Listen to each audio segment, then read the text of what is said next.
This no-bake, gluten-free raw carrot cake is perfect for entertaining.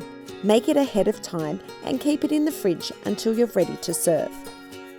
Get prepped the day before by placing the cashews in a large bowl. Cover them with cold water and set aside to soak overnight to soften. To make the base, grease a fluted tart tin. Then place the dates and pecans in a food processor and blitz until very finely chopped and the mixture is firm.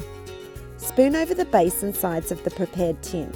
Then wet your hands and use them to press the mixture down evenly.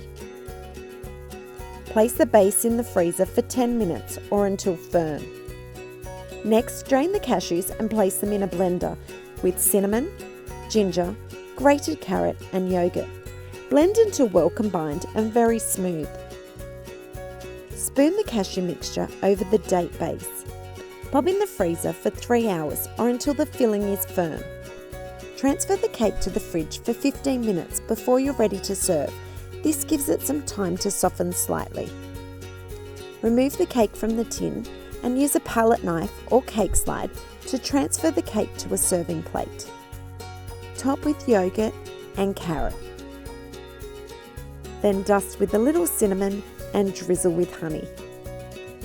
This gluten-free carrot cake will be a new favourite for fuss-free entertaining.